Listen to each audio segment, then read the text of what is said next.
Donc bonjour à toutes et à tous et bienvenue à ce webinaire organisé dans le cadre du réseau des PAT d'Occitanie. Donc comme vous le savez, le réseau est piloté DRAF et Conseil régional et j'en profite pour excuser Aubane Verger, notre collègue du Conseil régional, qui ne pourra pas se connecter ce matin.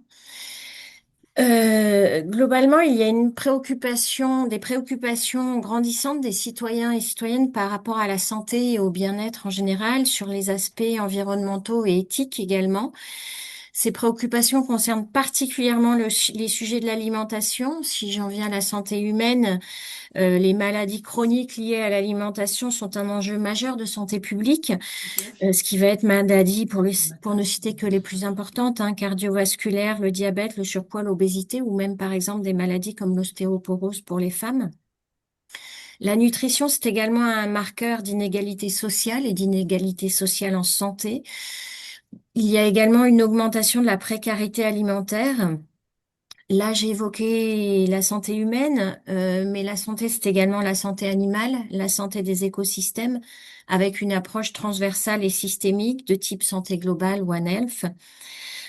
Face à tous ces constats, le premier objectif affiché de la SNAC, la Stratégie nationale alimentation, nutrition, climat, c'est de promouvoir une alimentation favorable à la santé, à toutes les santé, avec notamment de nombreux enjeux sociaux, économiques, environnementaux, mais aussi territoriaux, avec l'importance pour nous que ces différents enjeux soient pris en compte dans les politiques alimentaires locales que sont les PAT notamment.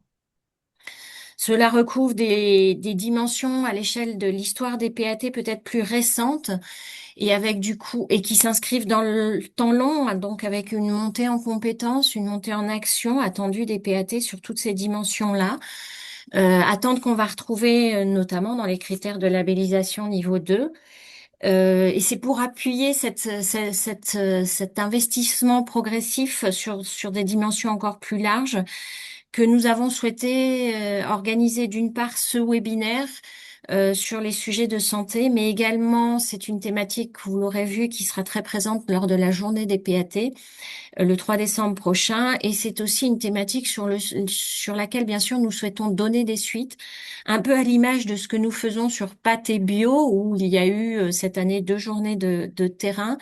Ça sera à nous collectivement de voir quelle suite on veut donner à cela sous différentes formes, que ce soit encore des webinaires, des formations, des groupes de travail, des experts, des journées de terrain. C'est vraiment en fonction de vos besoins.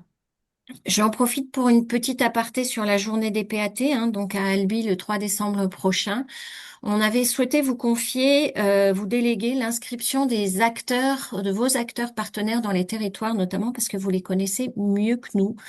On se rend compte maintenant que c'est un message qui n'a pas toujours été bien compris. Alors bien que la date soit maintenant très très proche, n'hésitez pas malgré tout à leur relayer l'invitation qu'on vous a envoyée nous, afin qu'ils s'inscrivent. Voilà, et du coup, je vais passer la parole à Julien, donc de la FR-CIVAM, qui a appuyé le réseau pour l'organisation de ce webinaire et qui va en assurer l'animation aujourd'hui. Bonjour à toutes et tous, merci, merci Claire. Donc peut-être avant de présenter les différents, enfin, le déroulé du webinaire et les différents intervenants et intervenantes sur on va dire un point un peu logistique classique pour que ça se passe dans les meilleures conditions possibles. N'hésitez pas à garder votre micro éteint. Le temps des présentations. Alors, lors des temps de questions-réponses, vous pourrez prendre la parole au besoin. Ce qu'on vous propose aussi, c'est de vous renommer dans la réunion Zoom avec juste votre nom et puis bah, le PAT que vous représentez ou bien que vous animez ou bien l'institution dans laquelle vous êtes. C'est pour pouvoir faciliter les échanges. Dans la manière dont on va fonctionner sur le déroulé, il y aura donc des interventions, 3 interventions successives. Ce qu'on vous propose éventuellement, c'est de ne pas hésiter à poser au fur et à mesure vos questions dans le chat et Naïma et Emmanuel de la DRAF les synthétiseront lors des temps de questions-réponses. Il y aura 10 minutes environ d'échange après chaque intervention. Donc voilà un peu comment on va s'organiser. Donc le webinaire, il est enregistré. Et donc, on vous partagera le replay de ce temps-là avec les différents supports de présentation des intervenantes et intervenants. Donc pour ce webinaire, on est ensemble jusqu'à environ midi et demi. Et donc on accueille pour ce webinaire, on a la chance d'accueillir trois interventions. L'intervention de Mathilde Ducrot, qui est ingénieure agronome à Solagro et qui va revenir sur les liens entre santé, alimentation et agriculture, qui travaille sur ces sujets-là au sein de Solagro. Mais j'en dirai pas plus. On a Justine Pierrat qui est également qui présenterait également qui est directrice de la Maison de la Nutrition Grand Est, donc la Mange, qui reviendra un petit peu sur sa structure et différents programmes qu'elle a qui sont pu sur lesquels ils ont pu travailler dans le territoire du Grand Est, et donc Ludovic Roued, qui est responsable de la mission santé au Grand Angoulême et qui reviendra notamment sur le projet Jeune Pousse. Peut- Pour rappeler juste les objectifs qu'on a en faisant suite à ce que disait Claire tout à l'heure, l'idée de ce webinaire, c'était, on a proposé donc à ces enfin, à ces trois personnes d'intervenir parce que on voyait bien que en termes d'attente, il y avait un besoin de mieux comprendre peut-être les liens entre santé, environnement et alimentation. L'idée, c'est de pouvoir aussi permettre donc dans le cadre de ce réseau de découvrir des initiatives et des projets concrets qui sont portés dans d'autres territoires. Donc là, ici en l'occurrence, dans d'autres régions. Et puis bah, de pouvoir un peu discuter ou de commencer à discuter des coopérations qui existent entre acteurs de la santé et alimentation et des financements disponibles. Après, voilà, c'est un premier temps d'échange, comme le disait Claire. Il y aura d'autres sujets qui seront.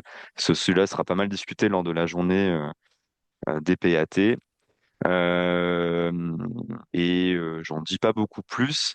Donc je vais du coup laisser la parole à Mathilde donc à Mathilde de Solagro pour la première présentation. Donc j'enlève mon PowerPoint et je te laisse la main si ça te va. Hop.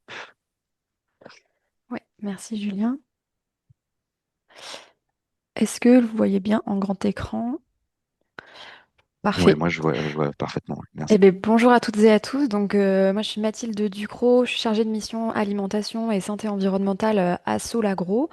Solagro, qui est une entreprise associative basée à Toulouse principalement, qui travaille dans toute la France sur les questions de transition agricole, alimentaire et énergétique. J'ai aussi mis ma petite casquette ALTA pour aujourd'hui, qui est l'Alliance pour les transitions agricoles et alimentaires, qui est coportée par Solagro et dont je vous présenterai en partie certains retours.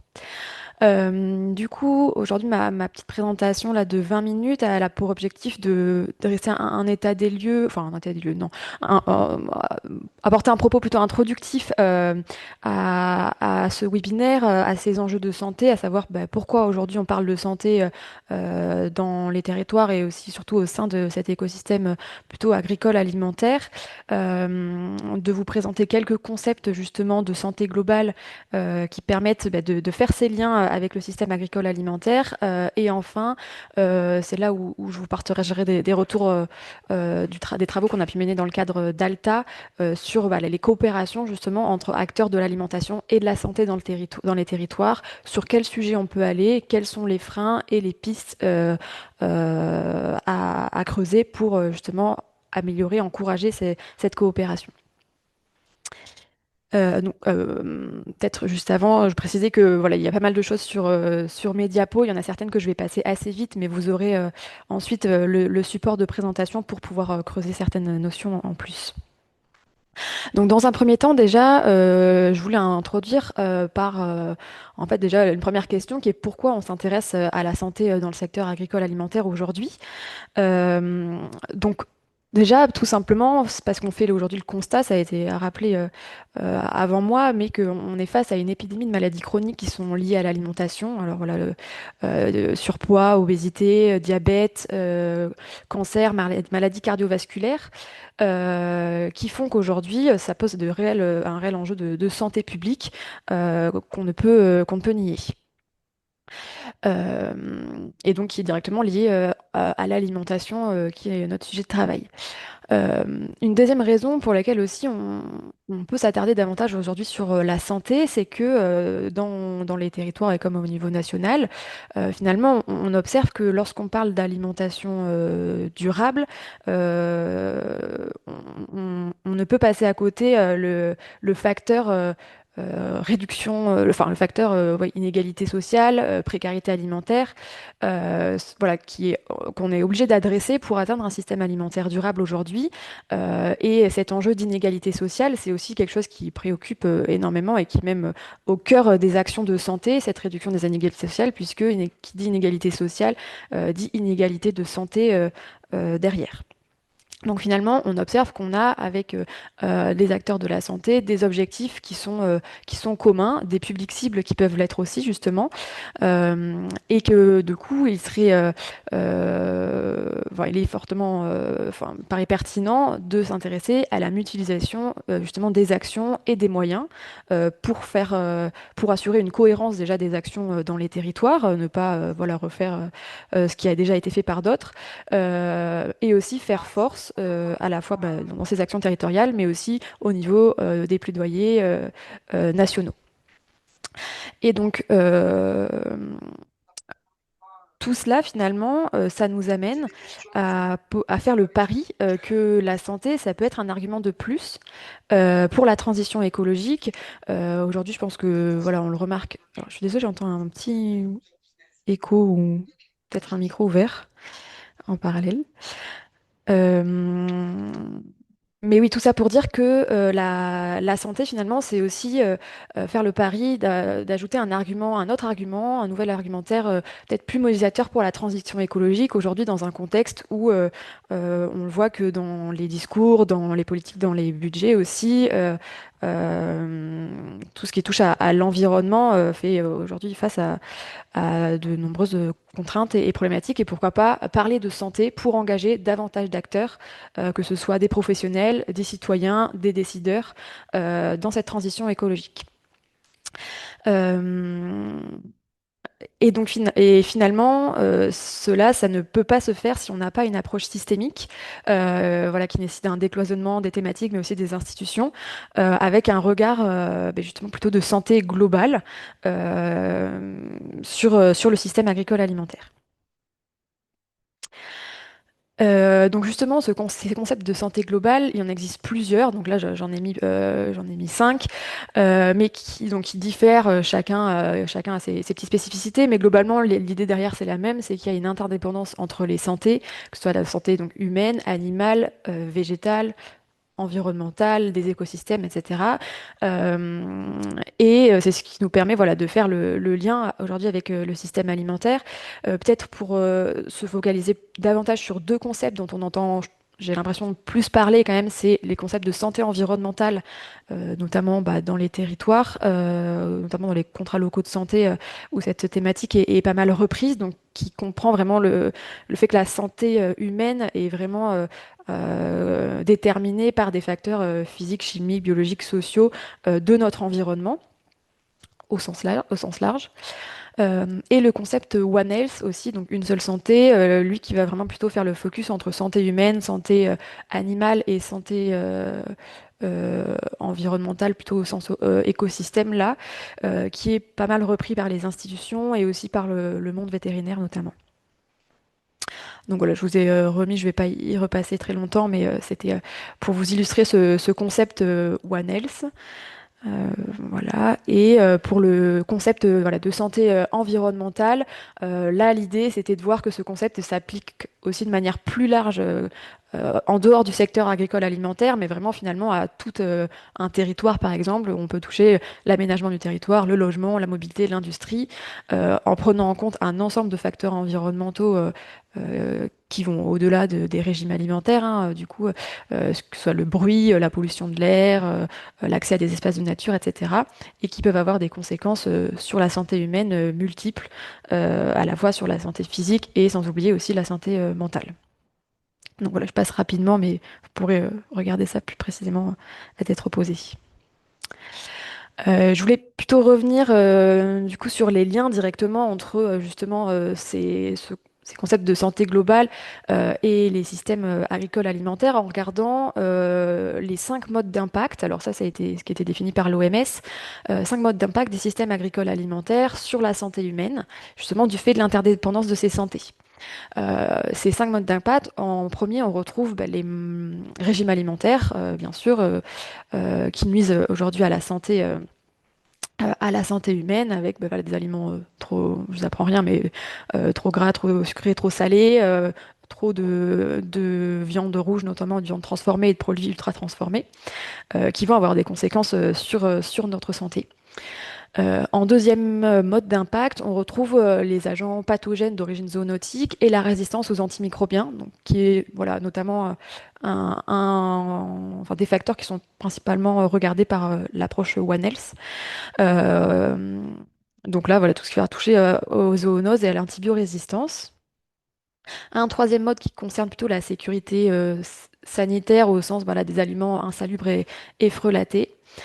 Un quatrième mode qui nous intéresse particulièrement, justement, c'est comment les modes de production aujourd'hui agricoles et les modes de consommation participent à la contamination et à la dégradation de l'environnement, que ce soit au travers, voilà, donc là on retrouve les métaux lourds, les engrais, les perturbateurs endocriniens, la pollution atmosphérique, les gaz à effet de serre, les microplastiques par exemple.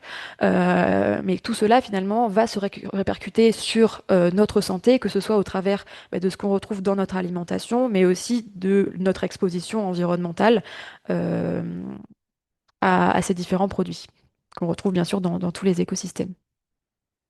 Et enfin, un dernier mode à ne pas négliger aussi lorsqu'on s'intéresse au lien entre santé et système agricole alimentaire, c'est voilà, se focaliser aussi sur les travailleurs et travailleuses de ces systèmes-là qui font face à un certain nombre de risques professionnels, que ce soit des risques chimiques, des risques physiques aussi, avec notamment les troubles musculo-squelettiques, hein, de ces travails assez physiques, et aussi les risques psychosociaux qui sont de plus en plus importants dans le secteur. Donc voilà, l'idée c'est encore une fois de pas de revenir sur chacun de ces liens et de ces traits ici, mais c'est de voir finalement vraiment l'ensemble de ces modes d'impact et leurs conséquences sur la santé au travers finalement de ces liens entre alimentation, environnement, agriculture. Euh, Peut-être là, si j'ai le temps, je prends juste un exemple. Si on regarde l'exemple de la viande rouge et de la viande transformée de production industrielle qui est cité ici, ça va bien sûr avoir un impact dans nos régimes alimentaires avec voilà, des conséquences sur des maladies non transmissibles, l'obésité par exemple. Mais cette problématique, elle peut aussi générer, enfin cette production plutôt, pardon, peut générer aussi des problématiques au niveau du coup de l'élevage avec les zoonoses, la résistance aux antimicrobiens et au niveau des modes de production sur notamment les émissions de gaz à effet de serre, les engrais, etc. Donc c'est voilà quelque chose un schéma qui montre quand même que finalement tout est connecté et lorsqu'on parle de santé dans le système agricole alimentaire, c'est pas que sur les régimes et le consommateur, mais on peut aussi s'intéresser à tout l'amont agricole euh, voilà, qui génère aussi des impacts.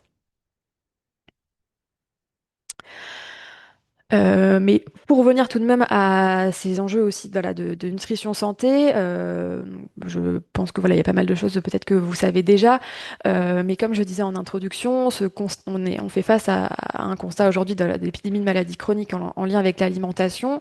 Quelques chiffres, presque un Français sur deux aujourd'hui est en surpoids, 18% est en situation d'obésité.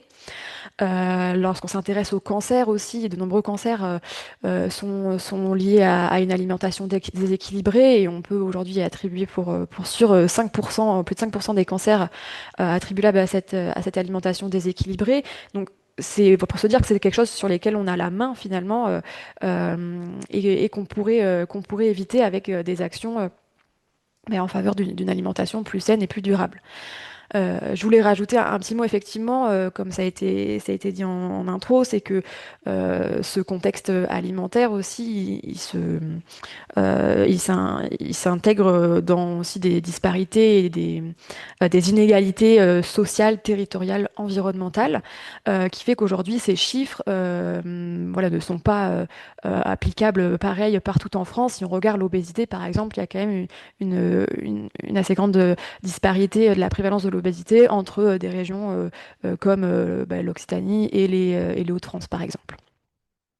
Euh, et de la même manière, on retrouve aussi cette disparité au sein des classes sociales. Les cadres ont un taux d'obésité 2 fois moins élevé que les populations plutôt ouvrières. Lorsqu'on s'intéresse justement au régime alimentaire sain et durable, bon, vous avez bien sûr les recommandations aujourd'hui du PNNS, d'aller vers moins de viande, de sel, de sucre, de gras et de produits ultra transformés, plus de fruits et légumes, de légumineuses et d'activités physiques, et aussi plus de bio. Je voulais revenir dessus. Les consommateurs bio aussi ont des risques de développer des maladies comme le diabète type 2, le cancer et développer du surpoids et de l'obésité qui sont inférieurs à des consommateurs de conventionnels. Donc là, on voit vraiment que aussi l'alimentation biologique a des impacts euh, directement sur notre santé. Euh, Puisqu'elle nous expose à moins bien sûr de pesticides, mais aussi à certains autres produits comme les métaux, comme certains métaux lourds. On a récemment entendu parler pas mal du cadmium qu'on retrouve en bien moins grande quantité dans les produits biologiques, puisqu'ils ne sont pas produits avec des engrais phosphatés qui contiennent beaucoup de cadmium. Minéraux, pardon. Engrais minéraux. Donc voilà, ça je l'ai redit, mais effectivement de bien prendre en compte les inégalités sociales et territoriales de santé lorsqu'on parle de nutrition aussi.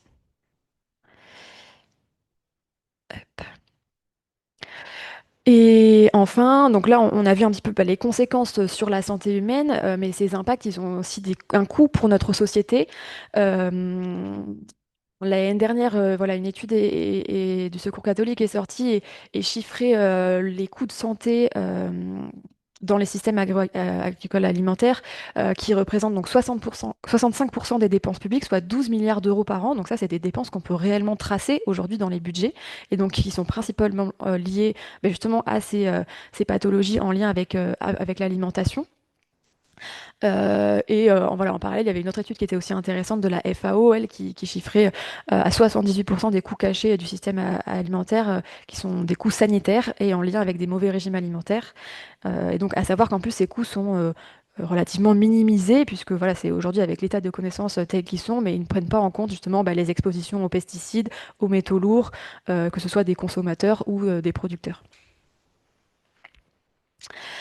Passons maintenant du coup à la partie sur les coopérations alimentation santé dans les territoires. Je voulais faire justement un petit point pour vous parler aujourd'hui des enjeux et des opportunités d'action qu'il peut y avoir.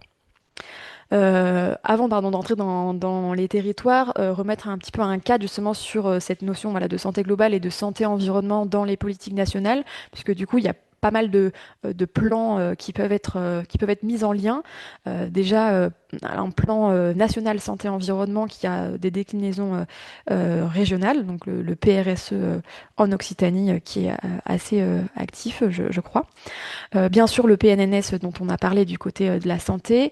Euh, du côté aussi voilà, d'autres ministères, le PNA pour l'alimentation, les plans éco-antibio qui peuvent faire aussi écho à certaines problématiques de santé, éco-phyto également, et aussi à venir la future stratégie nationale alimentation, nutrition, climat.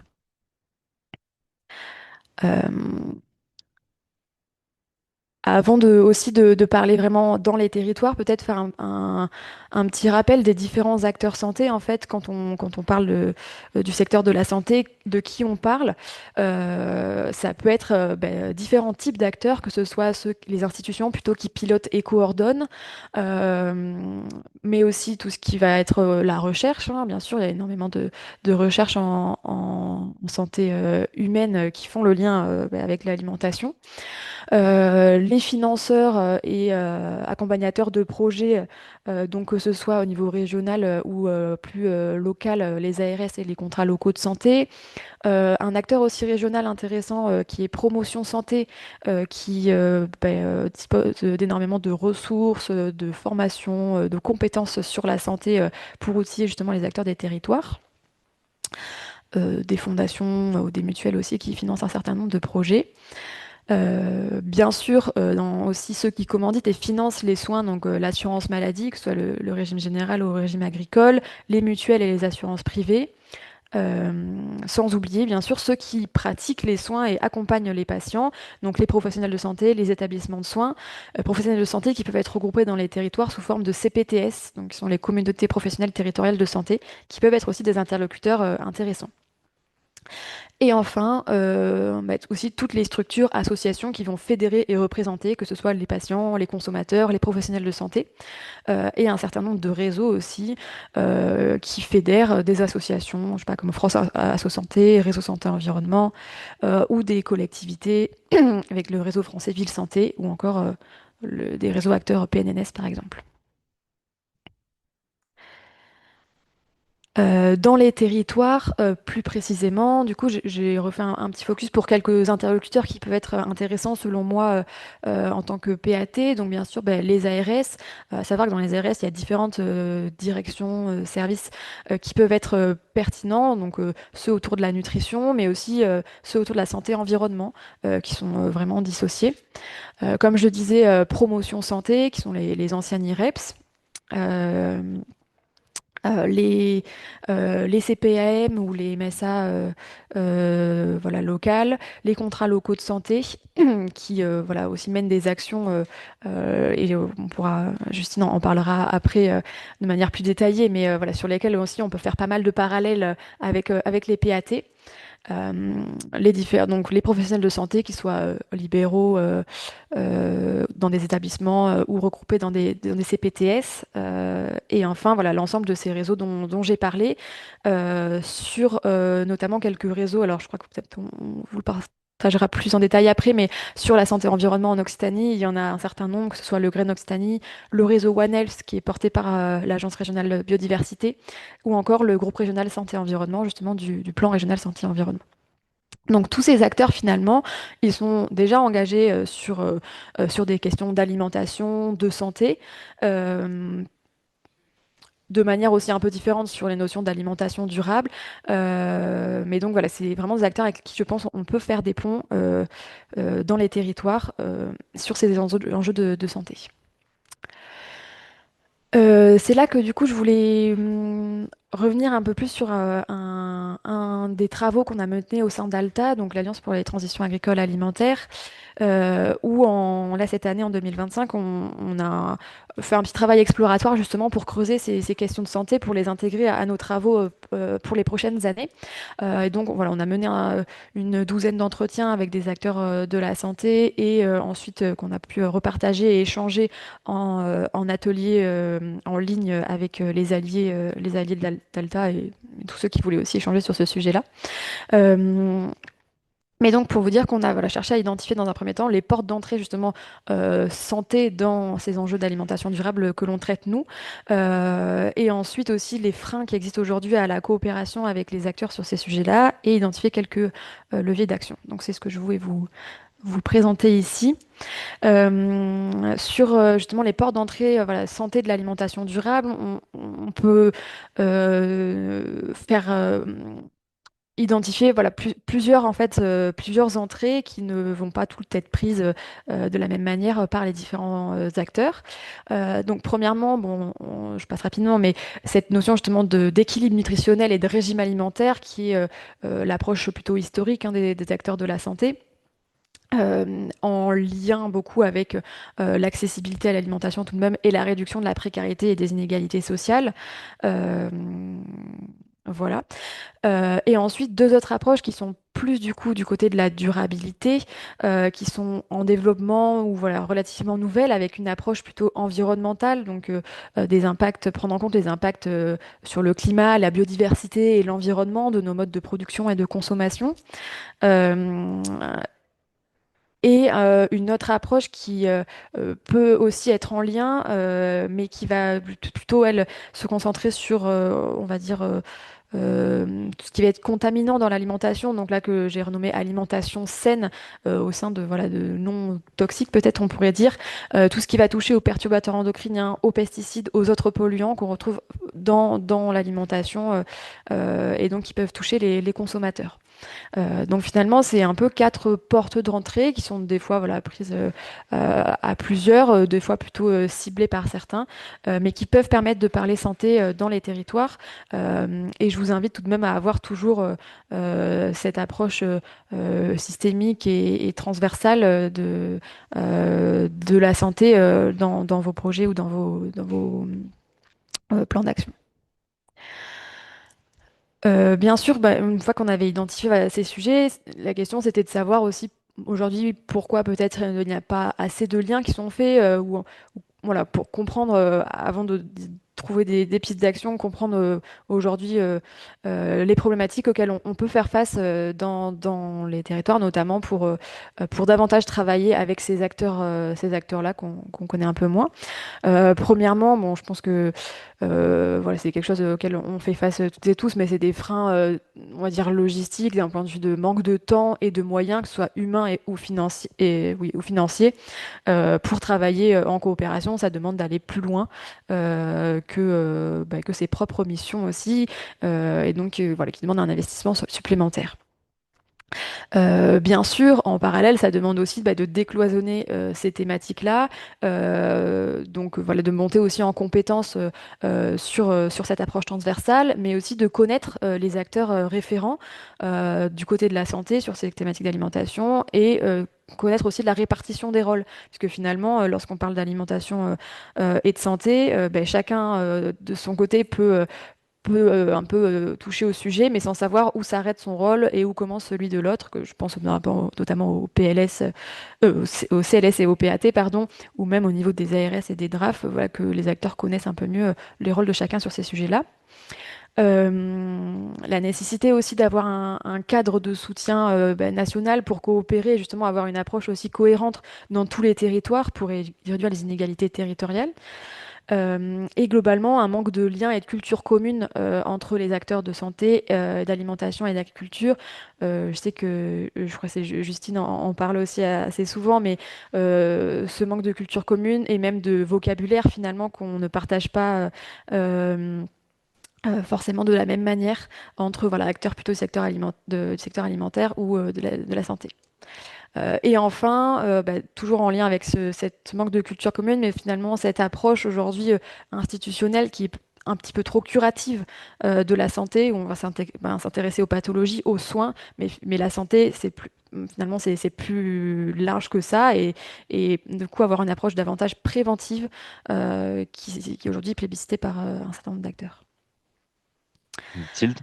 Ouais, niveau Attends, temps. ouais, ça te va être genre 2-3 minutes pour Oui, terminer, est-ce que ça te va? Ouais, Je vais super. passer très vite sur ça, du coup, mais donc ça reprend plutôt, voilà, plutôt en phrase positive ce que je viens de présenter avant, mais du coup, quelques leviers à la coopération, de réussir à mobiliser justement les acteurs santé proches de la population, notamment les professionnels directement, professionnels de santé médicale et paramédicale notamment, créer justement une culture commune autour de la prévention en santé en favorisant l'interconnaissance, la formation, la mise en réseau, etc.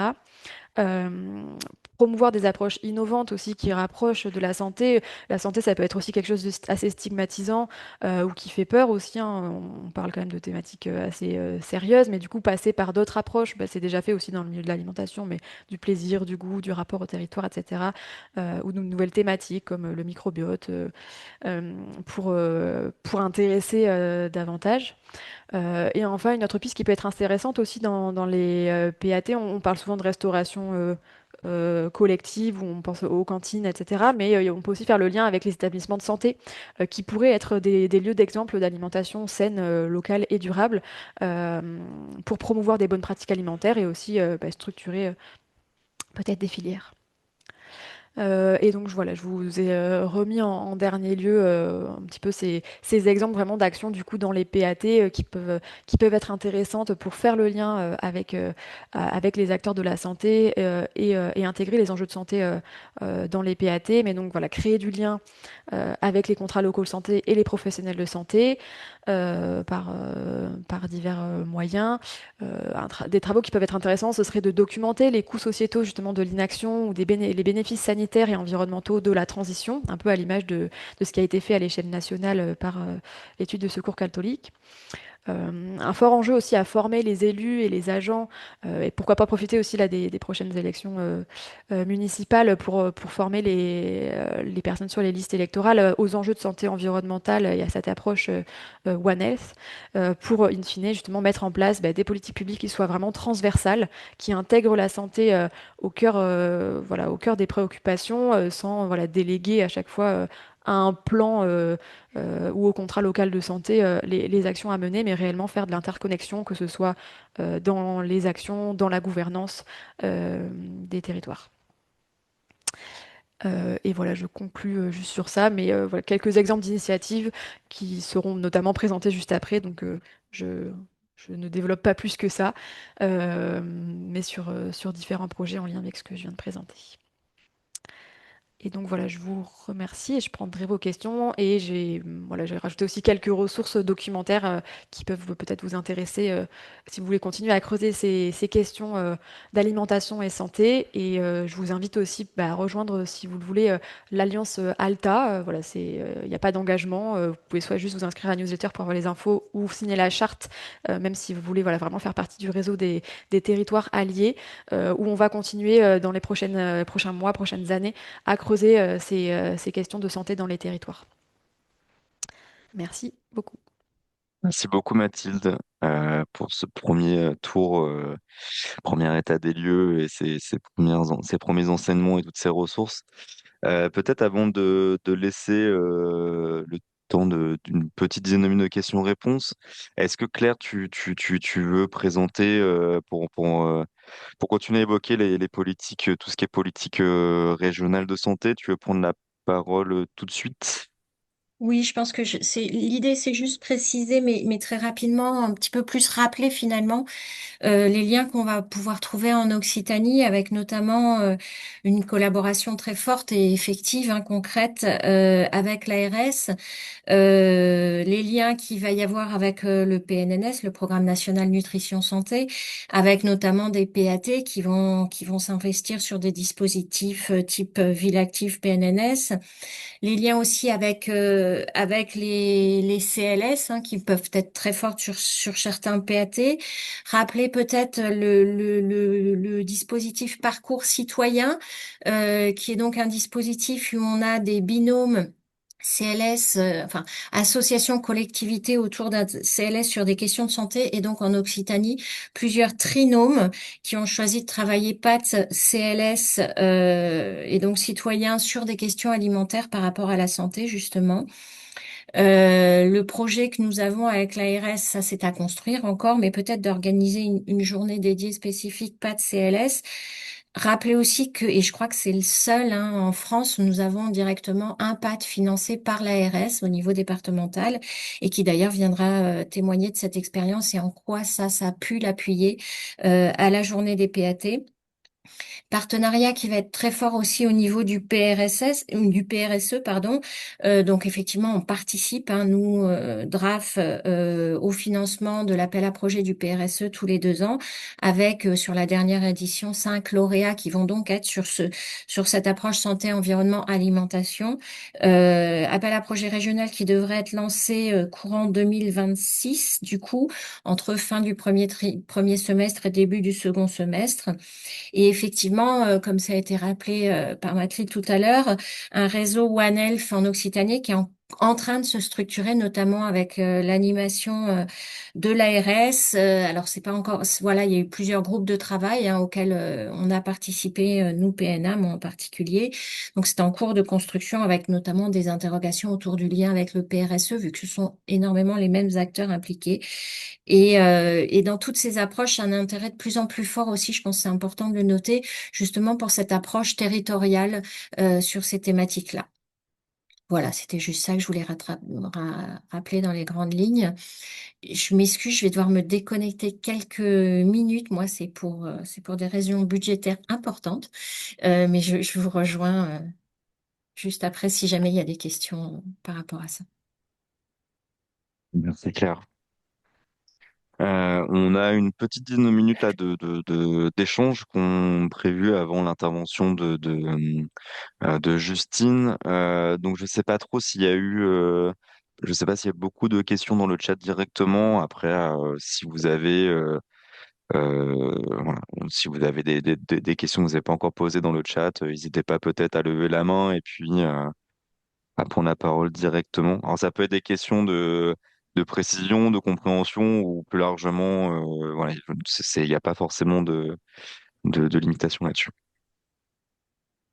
Il y avait plus là des remarques de structures ou d'organismes à rajouter peut-être dans la liste que Mathilde a donnée, notamment les services de la protection maternelle infantile, les services départementaux qui peuvent être importants.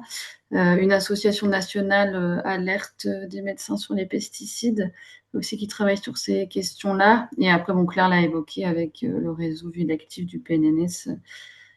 Voilà, c'était plus des rajouts que des questions.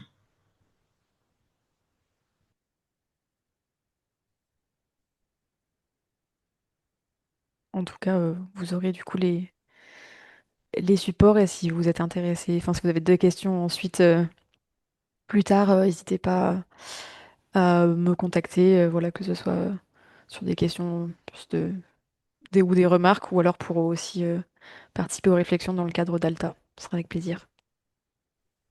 S'il vous plaît, j'ai une question. Pardon, Oui. je ne vois pas comment lever la main. Alors moi, je suis étudiante à l'Institut Agro-Dijon. Et en fait, ma question portait sur le nombre d'entretiens que vous avez réalisés. Vous avez parlé d'une douzaine d'entretiens. Et en fait, j'aurais aimé savoir si c'était suffisant, s'il aurait fallu, enfin, si vous estimiez qu'il aurait fallu en faire davantage, et aussi quel type d'acteurs en fait vous avez interrogé. Est-ce que vous avez interrogé tous les acteurs que vous avez présentés dans votre nuage d'acteurs, ou est-ce qu'il y en a certains qui n'ont pas pu être interrogés? Voilà, en fait, c'était par rapport aux portes d'entrée, aux freins et aux leviers d'action que vous avez identifiés ensuite. Voilà. Oui. Oui, alors effectivement, c'était que une douzaine d'acteurs. Là, ce travail, c'était un travail vraiment exploratoire pour cette année, voilà, pour un petit peu débroussailler le sujet et savoir comment C'était aussi pour savoir comment positionner l'Alliance sur cette thématique de santé, qu'est-ce qu'on pouvait apporter. Parmi les acteurs qu'on avait avec qui on avait pu échanger. C'était notamment donc, une ARS, une mutuelle, le réseau français Ville Santé, une structure régionale d'expertise en obésité. Ceux qui étaient plutôt sur la diapo, je ne sais pas si je peux le remettre, mais hop, celle-ci, en fait. Voilà, c'était une petite douzaine où on a essayé d'avoir différents types d'acteurs, des professionnels de santé directement, des institutions. Après, c'était pas, je pense pas que c'était suffisant. On peut toujours faire plus et on aurait toujours voulu peut-être comparer entre des territoires, etc. Euh, donc, notamment comment dire, dans les enfin, on aurait pu pousser sur d'autres choses, d'autres sujets. On s'est aussi basé de travaux précédents, voilà, où on avait déjà eu des retours dans le cadre d'un stage. Euh, Où moi aussi, comme j'ai la double casquette à Solagro et à Alta, j'avais aussi un petit peu réalisé un vrai travail en amont. Donc voilà, on a essayé de faire un échantillon comme ça d'acteurs, mais on pourrait très bien pousser le travail plus loin si on, si on veut continuer. Et c'est après l'objectif, c'était de faire ce premier travail et plutôt ensuite de présenter cela aux alliés d'Alta, de les faire eux-mêmes enrichir nos retours euh, durant justement ces ateliers en ligne qui ont lieu en juin et en septembre. Et ensuite, pour leur proposer en fait une stratégie d'action d'Alta dans les prochaines années et construire là vraiment des groupes de travail euh, avec certains acteurs les plus motivés pour continuer à creuser ces sujets et pourquoi pas aller chercher d'autres acteurs qu'on connaît moins pour l'instant. Merci beaucoup, c'était très clair.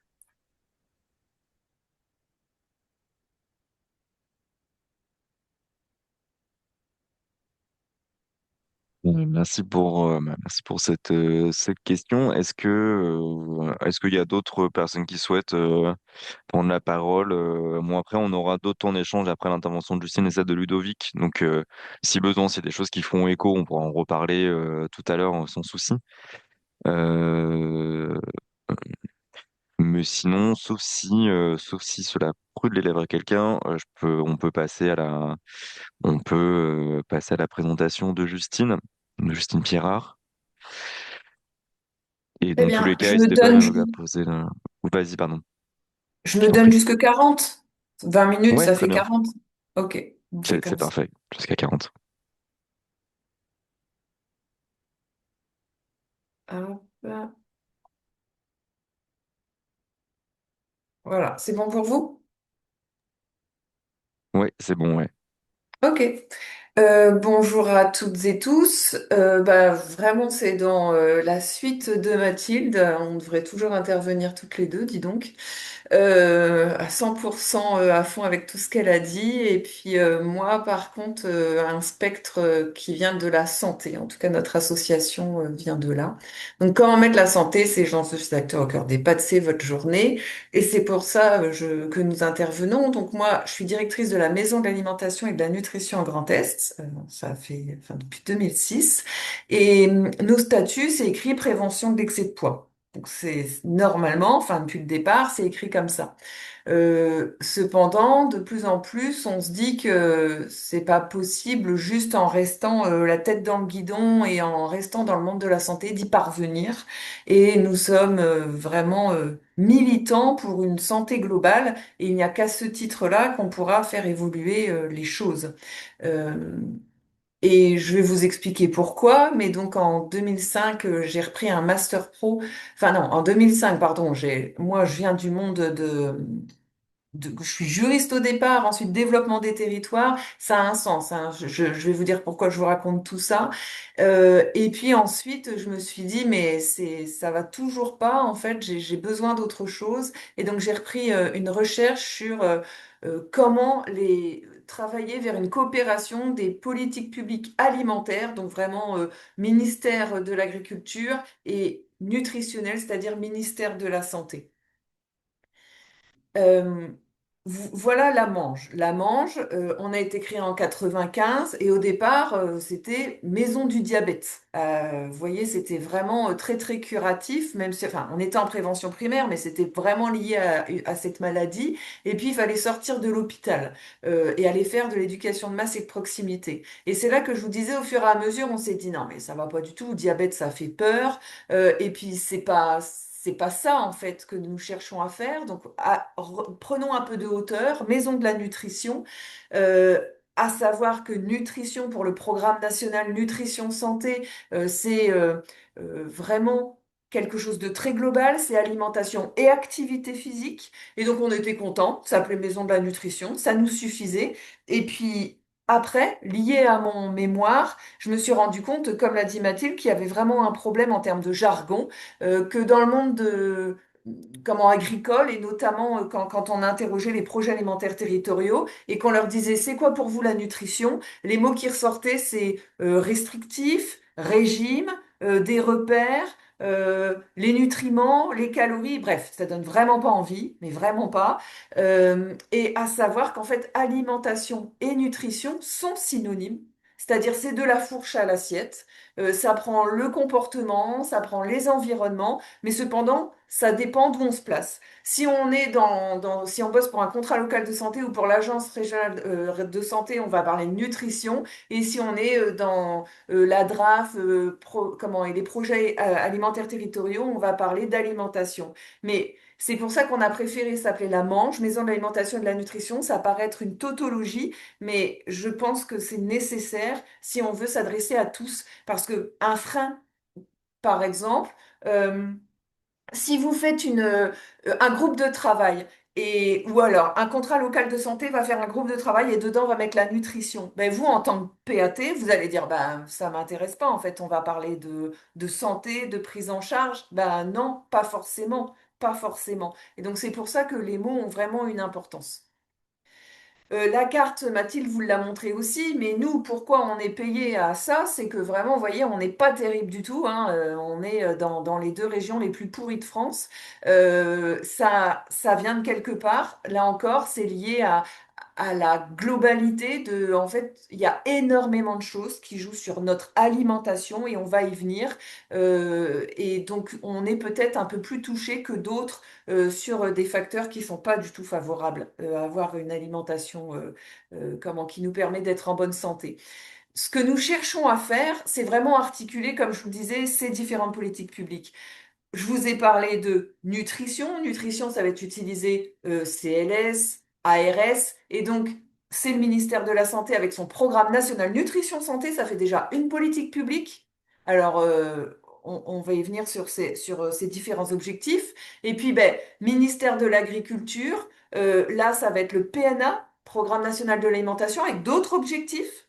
Et donc, ça veut dire déjà ça, que ce sont des politiques en silo et donc forcément que vous, ensuite, ça vous aide pas en tant que dispositif à dire bah il faut qu'on fasse plus de liens avec la santé. Comment vous faites? Vous avez un programme qui ne parle que de que de son spectre et donc il faudrait aussi aller chercher l'autre. Donc des freins identifiés et on attend la SNANC, hein, la stratégie nationale, en espérant qu'elle fasse plus qu'être un chapeau parce qu'il y en avait eu un de chapeau, le PNAN, Programme national alimentation nutrition, mais il n'a pas servi à grand-chose.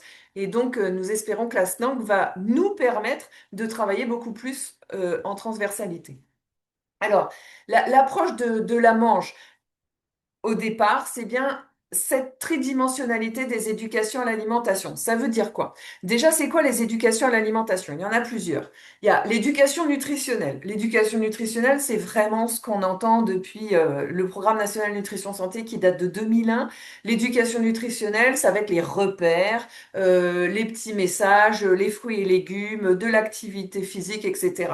On sait bien que si simplement la connaissance. Là, nous sommes sur la connaissance. Savoir ces repères-là, c'est de la connaissance. Si nous étions que sur cette connaissance, si ça suffisait, ben ça serait trop bien. Ça serait youpi tralala, il y aurait plus personne qui fumerait, il y aurait plus personne qui irait vers des aliments qui correspondent pas à un aliment soi-disant parfait, etc. Mais ça ne suffit pas. Donc voilà aussi pourquoi on continue à aller vers l'excès de poids. C'est parce que nous sommes trop restés sur cette dimension biologique alors que la dimension biologique, c'est qu'un tout petit peu de nos déterminants.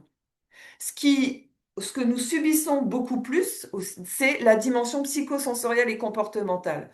Donc la dimension psychosensorielle, vous avez le psycho, donc tout ce que vous avez vécu depuis votre enfance.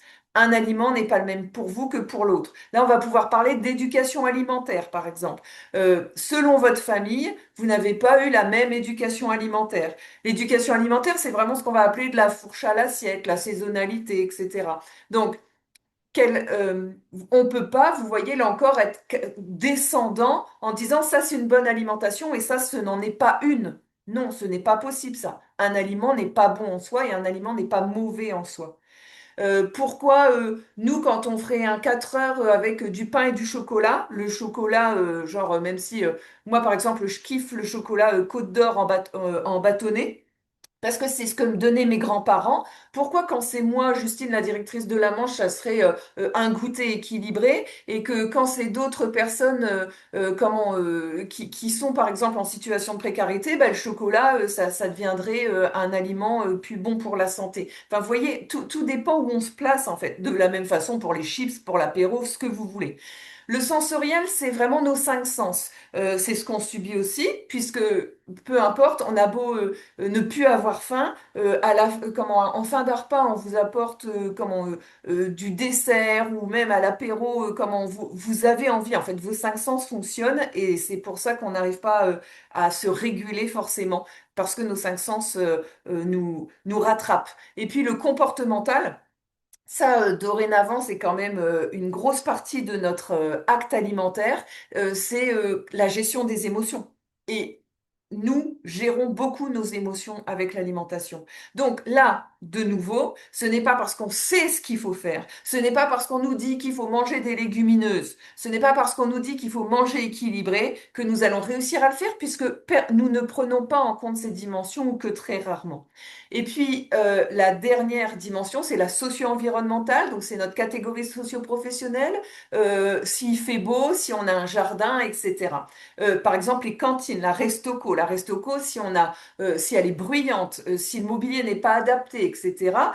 Ou même si les professionnels en tant qu'enfants, si les professionnels qui nous entourent nous disent, ben mange, tu peux pas savoir, t'as pas goûté, nous forcent à goûter, etc.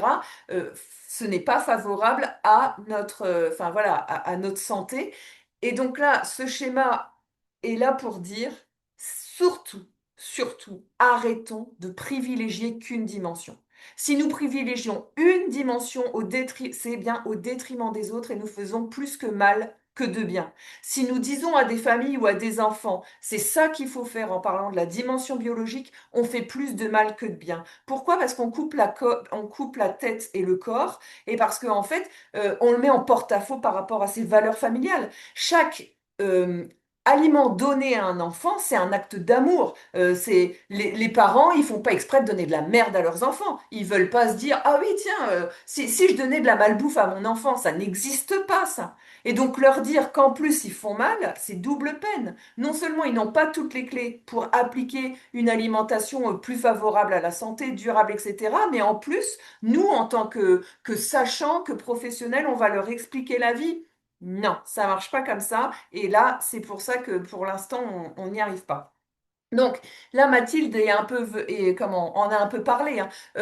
Vous voyez, il y a plusieurs stratégies en santé et puis il y a plusieurs environnements.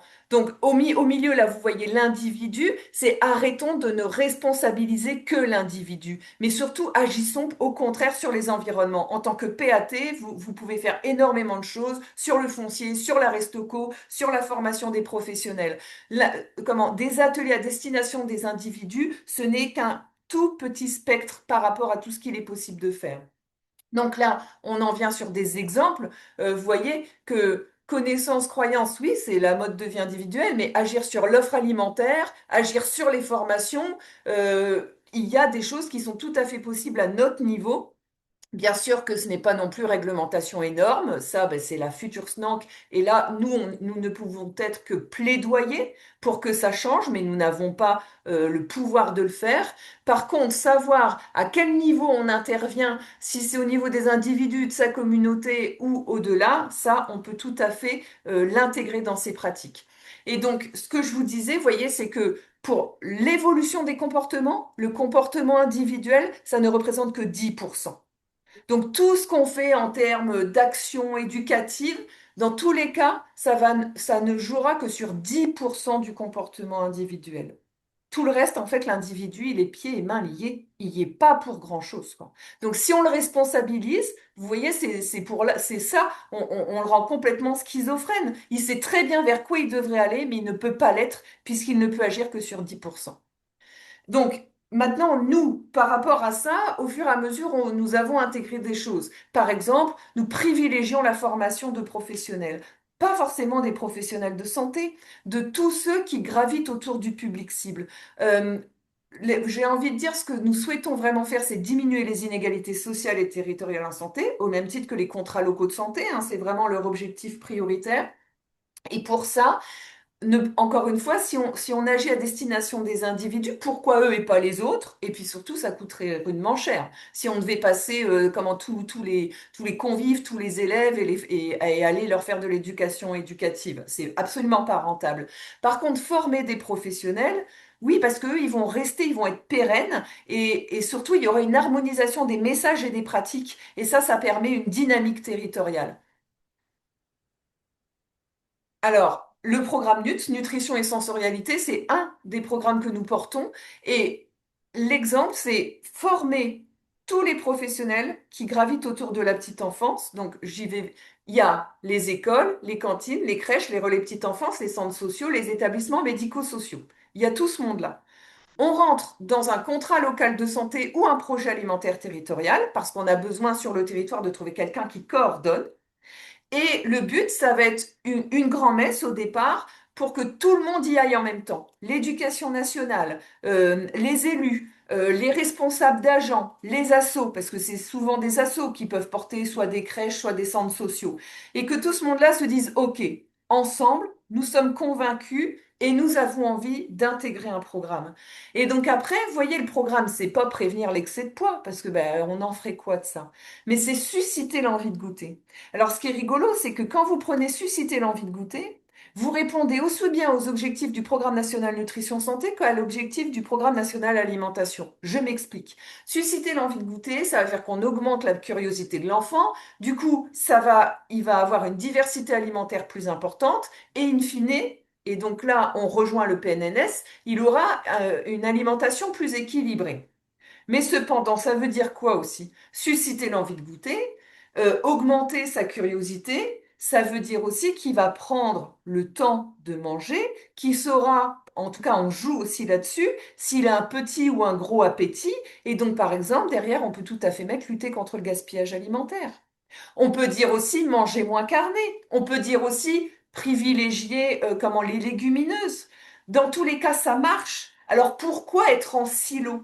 Sur une même action, et là notamment on va parler de l'éducation au goût, donc jouer avec ses cinq sens, jouer avec les éducations, avec l'éducation à l'alimentation de la fourche à l'assiette, on va pouvoir répondre à plusieurs objectifs avec une même action parce qu'elle aura été pensée en transversalité. Donc vous, là, en tant que PAT, au contraire, rapprochez-vous du CLS en disant, au fait, fais voir tes fiches actions sur la nutrition.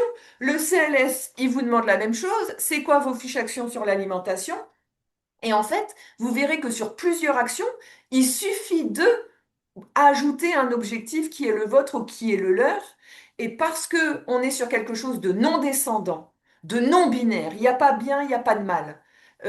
Mais juste on ouvre des stimuli. Ça peut aussi marcher sur les seniors. Le senior, il recouvre une envie de manger, alors qu'avant, il avait plus envie de cuisiner. Les personnes qui sont en surpoids, elles prennent un peu plus le temps, elles mangent en pleine conscience. Ça marche sur tous les publics.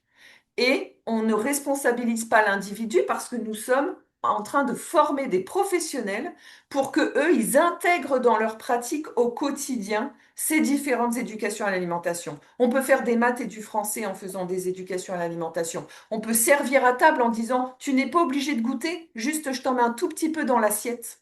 Et au fur et à mesure, l'enfant, il apprivoisera le nouvel aliment, il y touchera, il mettra à sa bouche, il recrachera, puis il remettra à sa bouche et il mangera, etc. Alors, ce que ça fait là, ce programme NUTS, moi, ce qui m'intéresse beaucoup, et vous avez beaucoup de verbatim qui montrent le résultat, mais là, je vous laisserai lire. Par contre, en termes de connaissances, alors certes, j'ai dit que les connaissances, c'était pas la panacée, mais là, on parle d'une formation et d'un avant à après. Vous voyez que sur l'éducation au goût et le comportement alimentaire, il y a vraiment une hausse des connaissances et pas forcément sur les aliments. Ce qui veut dire qu'en fait, l'éducation nutritionnelle, elle est déjà connue. Ils savent qu'il faut manger ça, ça, les repères en tant que professionnels, les professionnels le savent. Mais le PNNS, il a bien fait son boulot parce que les individus aussi, majoritairement, ils savent pas exactement ce qu'est le grammage d'une portion, mais on s'en fout. Ils savent ce qu'est une alimentation équilibrée. Mais voyez que l'éducation au goût et le comportement alimentaire, par contre, ça les sert et ce n'est pas dans les formations. Et enfin, vous parlez du projet passerelle. Donc, vous voyez toujours un peu cette prise de hauteur. Oui, mais nous, en tant qu'effecteurs, je dis effecteurs, c'est ceux qui portent un programme. Nous, en tant qu'effecteurs du programme NUTS, je me retrouvais au sein d'un CLS et le PAT n'était pas invité et au sein du PAT le CLS n'était pas invité. C'est pour ça donc que j'ai repris ce fameux mémoire pour travailler la transversalité. Et donc ce que ça a fait, c'est comment sont fait ces journées passerelles. Le matin, il y a vraiment une acculturation entre les CLS et les PAT et tous les partenaires identifiés qui bossent avec eux. Donc ça peut être les directions départementales des territoires, ça peut être les DRETS pour la solidarité. Et donc, et ça, c'est le matin, la culturation, qu'on parle la même chose, qu'on comprenne aussi les enjeux de chaque dispositif. Et l'après-midi, c'est l'intention de renforcer l'articulation et comment. Ça veut dire que je vous ai parlé des différentes fiches actions, c'est ce qui se passe l'après-midi. C'est, bon, ben, je connais ta fiche action, tu connais la mienne. Comment maintenant on peut essayer de renforcer, articuler nos différents dispositifs. Et donc, pour ce faire, je vous laisserai aller voir, c'est sur Internet, sur notre site, vous avez accès au guide méthodologique. Justement, on aborde ces différents, le jargon, les sigles, une biblio, que veut dire comment, les inégalités sociales et territoriales en santé, que veut dire l'éducation au goût. Donc, vous pourrez retrouver tout ça sur cet outil. Et voilà, il est 40 et je vous remercie beaucoup pour votre attention. Merci beaucoup, Justine, pour ce timing parfait. Alors, bah, comme pour tout à l'heure, là, on a une bonne dizaine de minutes là d'échanges possibles. Je sais pas si ça évoque, hein, sauf si j'en ai pas vu, mais pas forcément de questions-réponses enfin, de questions, pardon, dans le chat. Je sais pas si ça évoque à certaines des questionnements, des interrogations sur ce que Justine a pu vous présenter. N'hésitez pas peut-être soit à lever la main, soit à prendre la parole directement. Ou je sais pas si Emmanuel et Naïma, vous avez reçu des questions par ailleurs, mais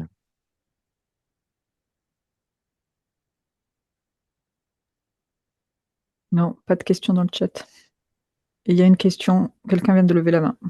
ouais, Sarah de CD Aveyron. Je te laisse prendre la parole, ça. Merci. Merci Justine pour cette présentation, c'était très intéressant. Et, par rapport aux formations, je me demandais, enfin, pour avoir si j'ai bien compris, Manche peut proposer des formations sur tous ces aspects de donner l'envie, susciter l'envie de goûter, etc. Enfin, où vous jouez sur la mise Alors, en réseau. c'est pas forcément nous, on le fait en grand test. Après, il y a plusieurs choses qui existent. L'important dans ces formations, c'est d'utiliser l'éducation au goût Hmm, comme vecteur des différents objectifs des programmes. Après, des formations éducation au goût, il y en a plusieurs. Nous, par exemple, on en porte une de 14 jours, c'est assez costaud, une nationale portée par la Manche et la Neige, l'Association nationale pour l'éducation au goût. Mais euh, oui, en tout cas, l'idée, c'est en effet déjà d'identifier les professionnels relais, ce qu'on va appeler, c'est qui ces professionnels relais, faire attention au turnover, etc. Quelque chose que j'ai omis de dire, c'est que si on n'est que sur du volontariat, vont venir, comme les individus, ceux qui savent déjà, ceux qui font déjà très bien. Donc, c'est pour ça que la volonté politique, au départ, elle est très importante. C'est comment faire pour que vraiment tout le monde y aille. Et puis ensuite, en effet, c'est comment travailler pour se dire que nous, nos objectifs sont ceux-là. Enfin, en tout cas, les différents objectifs liés à l'alimentation. Donc, pourquoi pas se rapprocher aussi du CLS en disant, et voilà comment, par l'éducation au goût, et comment parce que vous les intégrez dans vos pratiques au quotidien, on pourrait répondre aux objectifs auxquels nous avons à répondre. Voilà. Après, n'hésitez pas à nous contacter par la suite parce qu'on pourrait vous réorienter si vous avez besoin d'un professionnel vers chez vous, etc. Ok, merci.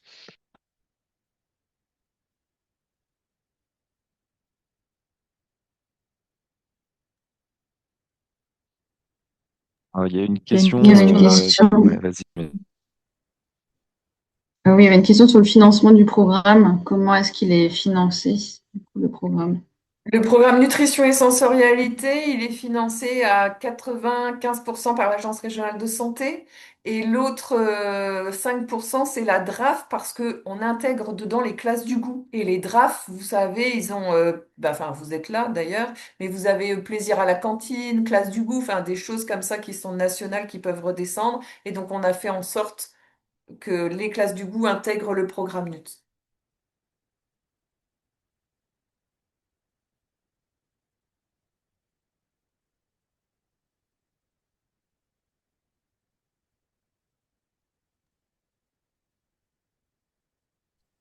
Très bien, merci beaucoup. Est-ce que d'autres personnes souhaitent poser des questions ou réagir, soit suite aux échanges qu'on vient d'avoir ou par rapport aux deux premières interventions? Sinon, à la limite, on peut avancer et puis passer la parole à Ludovic du Grand Angoulême. Et du coup, moi aussi te remercier, Justine, pour cette présentation.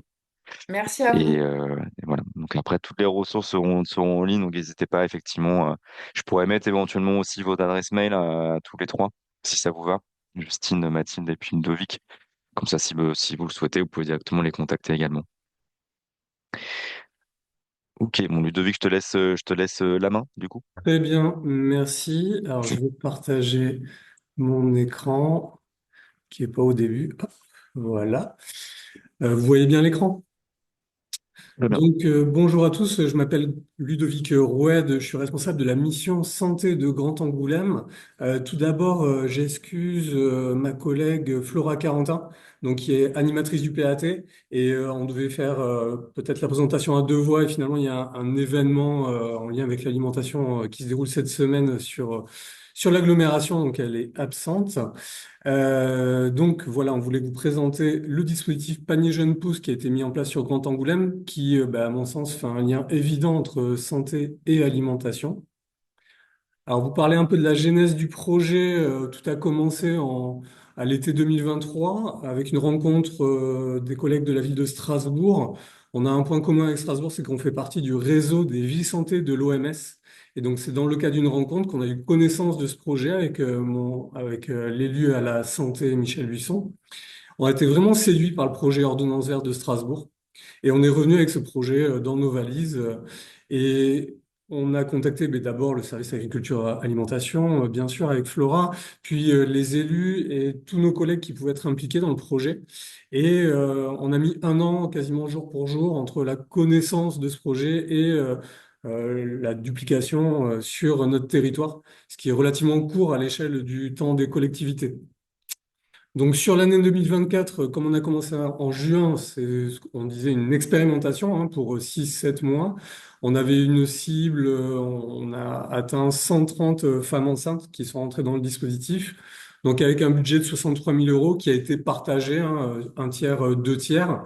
Et sur 2025, là cette fois, on est sur une année pleine, donc forcément avec un budget plus conséquent.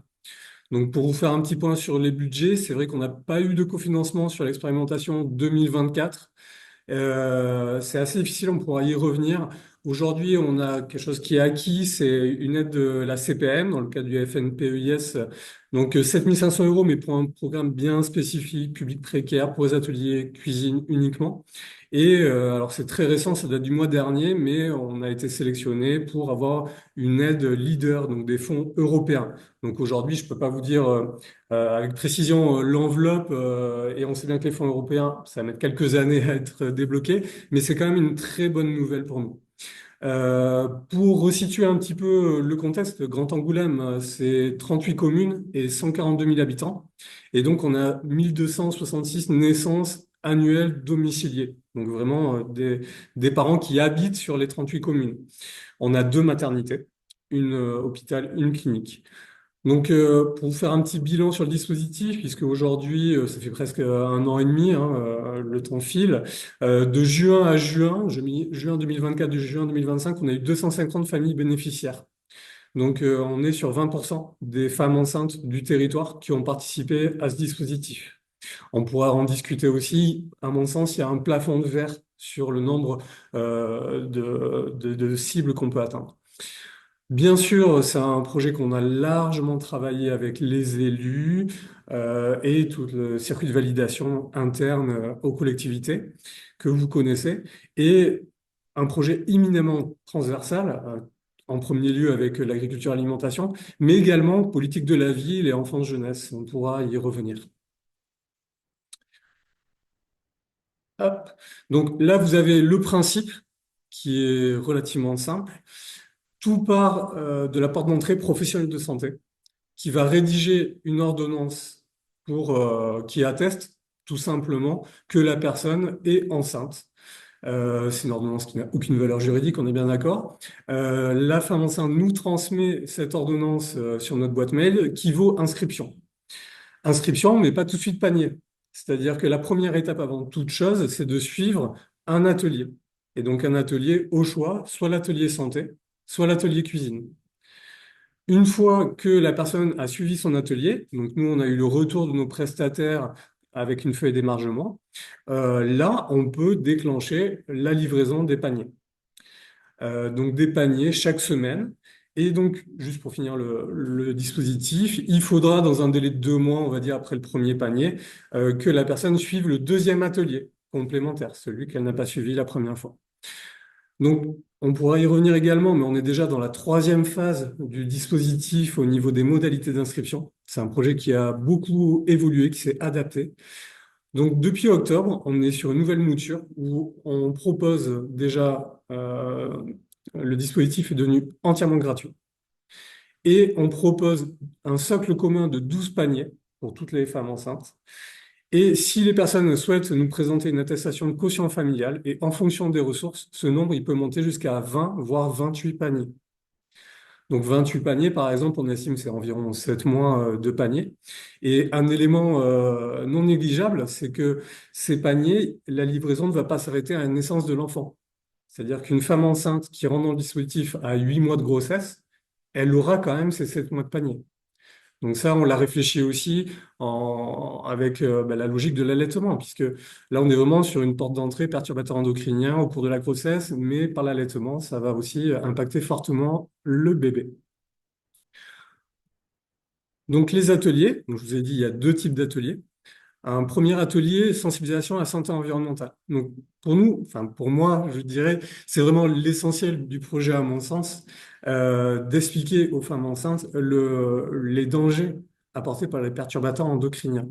Donc c'est les maternités qui assurent ces ateliers. C'est des ateliers nesting, donc c'est une marque déposée, hein, si on peut dire, mais quelque chose qui est bien identifié au sein des maternités. On a établi des conventions de partenariat avec ces 2 maternités, bien entendu. L'objectif, c'est d'expliquer aux femmes enceintes qu'est-ce que c'est un perturbateur endocrinien, où est-ce qu'on va le trouver, pourquoi ils sont dangereux et encore plus pendant cette phase particulière de la grossesse, et comment les éviter, comment trouver des équivalents, des solutions pour limiter son exposition. Donc ces ateliers, bien sûr, ils sont non culpabilisants. L'idée, c'est vraiment de faire émerger d'un groupe déjà les connaissances, et après, sous forme de jeu, si on peut dire, avec des images, de réfléchir à quels sont les bons, les mauvais gestes, enfin les gestes à éviter, si on peut dire. Euh, Ces ateliers nesting, jusqu'à présent, ils ont toujours été proposés aux femmes enceintes. Mais c'est quelque chose de facultatif. Et donc, le retour de notre maternité, c'est que jusqu'à présent, on n'avait que 10% des femmes enceintes qui allaient dans ces ateliers. Et finalement, ces personnes avaient déjà des connaissances sur les perturbateurs endocriniens. C'était des personnes qui allaient approfondir un petit peu. Mais aujourd'hui, on est sur un dispositif beaucoup plus large, et donc elle voit arriver dans ces ateliers des personnes qui n'ont pas forcément de connaissances. Et donc là, on est vraiment sur notre rôle d'information, de transmission d'information. Et d'une manière générale, on est sur une période, la grossesse, qui est très favorable au changement des habitudes, autant des habitudes de vie que des habitudes alimentaires. Donc, pour les habitudes alimentaires notamment, il y a ces ateliers cuisine. Donc, aujourd'hui, on a 2 prestataires qui étaient déjà bien identifiés sur le territoire, qui assurent ces ateliers. L'atelier consiste à apprendre, voire réapprendre, hein, à cuisiner les légumes du panier, donc vraiment les légumes du panier de la semaine, hein, si possible, avec des recettes simples, faciles, originales, toujours dans une logique femme enceinte, voire fratrie et enfants en bas âge. Un élément important, les coparents sont systématiquement invités sur les deux types d'ateliers et on a une très bonne participation de l'ordre de 30% des conjoints sur les ateliers cuisine. On pourra en dire un mot, je ne vais pas trop détailler, mais on a une partie évaluation, bien entendu, de ce dispositif et des changements de pratique en cours. Et notamment, on a eu une personne en service civique pendant 8 mois qui était là pour accompagner le dispositif sur notamment des étapes administratives et qui est venu sur les points de livraison des paniers pour passer les questionnaires aux bénéficiaires. Alors, j'avance sur la partie panier. Donc, sur la partie panier, nous, on avait quand même une difficulté sur notre territoire, c'est qu'on n'avait pas une seule ferme qui pouvait approvisionner un peu du jour au lendemain 120 paniers, comme là, ça a été le cas au plus fort du dispositif. Heureusement, le service agriculture alimentation avait déjà bien œuvré dans ce domaine et il y avait déjà une association qui était en train de se structurer, qui était largement poussée par Grand Angoulême, avec un objectif de pouvoir répondre au marché public de la restauration collective. Donc, c'est l'association Paysans Charente Bio, donc, qui regroupe 25 fermes, si je ne me trompe pas, en maraîchage, en agriculture biologique, en Charente, bien entendu. Et là, ça a été vraiment un test grandeur nature, ce dispositif pour eux. Et donc, on travaille exclusivement avec eux. On commande des paniers de 5 à 6 kilos. Donc, comme vous le voyez, c'est plutôt des cagettes que des paniers, et qui ont une valeur unitaire de 23 euros. Donc là, petite parenthèse, je trouve que les élus ont vraiment voulu que les paniers soient abondants et qu'il y ait vraiment qu'on puisse pas dire qu'on est lésiné sur la quantité. Vous pourrez regarder sur les autres dispositifs, on est quand même sur une fourchette très haute au niveau du prix par panier. Donc, actuellement, on a 6 fermes qui alimentent 6-7 points de livraison. Donc, l'idée, c'est bien entendu que ça soit homogène d'un point de distribution à un autre, même si c'est des fermes différentes, donc ça va pas être exactement la même composition. Néanmoins, bon, on a toujours les mêmes légumes de saison tôt ou tard, on va dire, ça paraît évident, mais il y a eu une formation en interne. Et bien sûr, tout ça, c'est accompagné par la Maison de l'Agriculture biologique pour que les paniers soient à peu près similaires. Et ensuite, il y a toujours cette logique d'entraide où si un des maraîchers n'a pas de carottes pour une raison X, Y, il va y avoir une solidarité et un échange entre les différentes fermes. Donc là, je vous disais toujours de juin à juin, sur un an, on a eu 3800 paniers livrés. Aujourd'hui, on est à bien au-delà de 5000 paniers livrés. Donc les points de livraison des paniers, là une petite cartographie. Alors bien sûr, au centre de la carte, c'est le noyau urbain où là, il y a énormément de bénéficiaires. On est sur une agglomération à la fois urbaine et rurale, donc avec des communes en périphérie où on a quand même relativement peu de naissances, ce qui explique qu'on a seulement 4 communes où on n'a pas de bénéficiaires et 34 communes où on en a, donc c'est très important.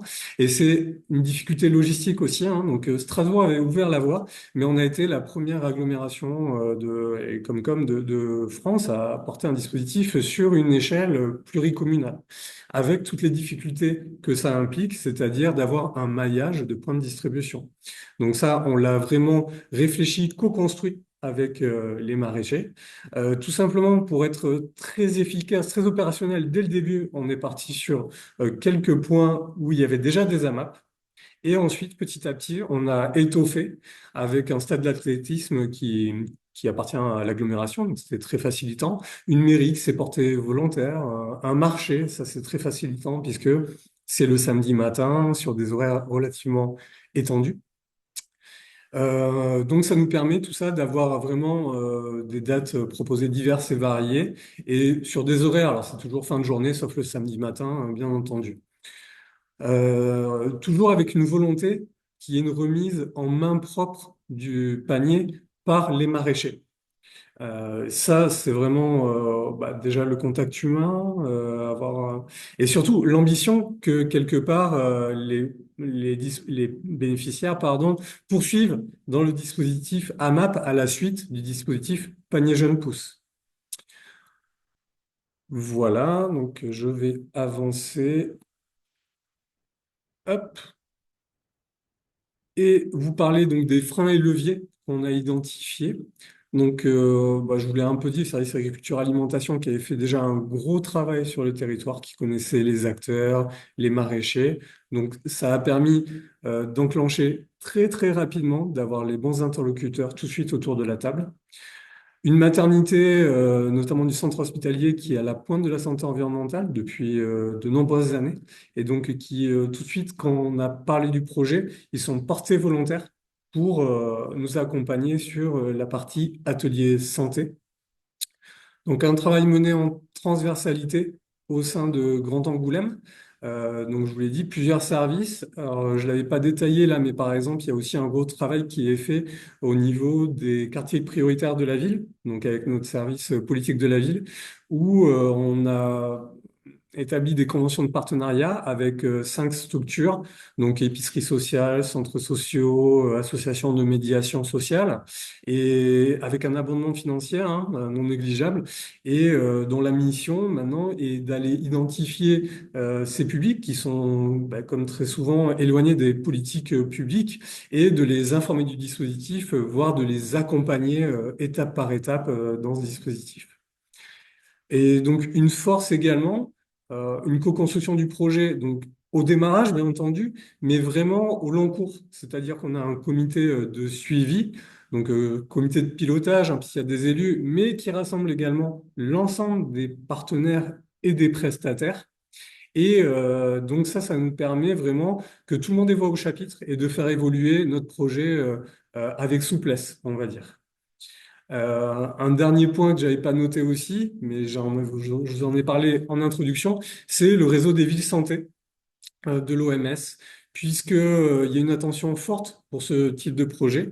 Et le réseau Ville Santé a établi un groupe action sur plusieurs collectivités qui sont engagées ou qui souhaitent s'engager sur des dispositifs panier bio pour les femmes enceintes. Et donc, ça nous permet de nous retrouver ponctuellement avec les villes comme Strasbourg, comme La Rochelle et Rennes qui ont commencé cette année, comme Bordeaux qui voudrait se lancer, et de confronter nos dispositifs et leurs réussites et leurs échecs, et donc d'améliorer à chaque fois, de trouver des solutions pour améliorer nos dispositifs respectifs. Deux freins essentiels. Le temps, ressources humaines, qui est très conséquent, très chronophage. On a un suivi au quotidien du projet et également le pilotage, tout ce qui va avec et que vous connaissez, les flyers, les campagnes de communication, les conférences de presse, les délibérations, etc.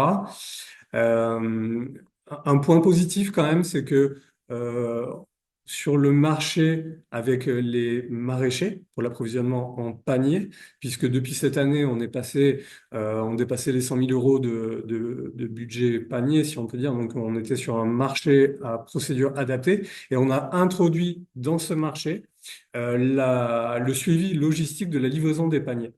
Donc aujourd'hui, c'est l'association Paysans Charente Bio qui s'organise et qui prend notamment tous les appels des bénéficiaires qui je ne serai pas là la semaine prochaine, donc c'est pas la peine de mettre mon panier, etc. Tout ça, c'est très chronophage et c'est pas notre cœur de métier. Les maraîchers qui font des AMAP, des livraisons de panier, sont bien plus habitués que nous à faire ce travail. Et ensuite, on a dit un mot également, le budget qui est relativement conséquent et des cofinancements qui aujourd'hui ne vont pas sur la partie panier. Donc on arrive là petit à petit à trouver des solutions de cofinancement, notamment pour les ateliers cuisine, peut-être pour un peu de temps RH, mais aujourd'hui on n'a pas de partenaires financiers sur les paniers qui sont pourtant l'essentiel du dispositif en termes de budget. Voilà, j'espère que j'ai été clair. J'avais mis voilà, les coordonnées, enfin, au moins le nom de ma collègue. Et si vous avez des questions, n'hésitez pas. Merci beaucoup, Ludovic, pour cette présentation du projet votre dispositif Jeune Pousse. Pareil, je ne sais pas s'il y a des questionnements qui émergent suite à la présentation de Ludovic, soit sur ce qui a pu être discuté ici, soit sur l'ensemble des interventions. N'hésitez pas à lever la main ou à prendre la parole directement.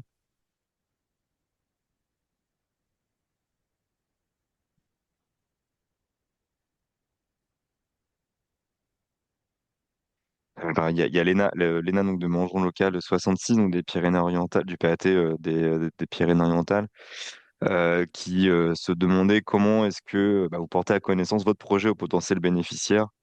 Et du coup, les freins et leviers, et peut-être que ça peut être aussi l'occasion de revenir sur l'évolution de la communication sur le projet, comme on avait pu en discuter hors webinaire. Ça pourrait être intéressant d'avoir ton retour là-dessus. Oui, alors c'est effectivement un point très intéressant, la communication. Euh, Là, en plus, on a fait 3 phases de dispositif, donc on en est à la troisième vague campagne de communication. Donc, bien entendu, on a ces flyers et ces affiches et qu'on va envoyer sur plusieurs segments, on va dire. On a le segment professionnel de santé. Donc c'est quand même la porte d'entrée pour l'ordonnance. Aujourd'hui, on va dire on doit être à 60% des prescriptions qui proviennent des maternités, donc gynécologues, sages-femmes, médecins des maternités.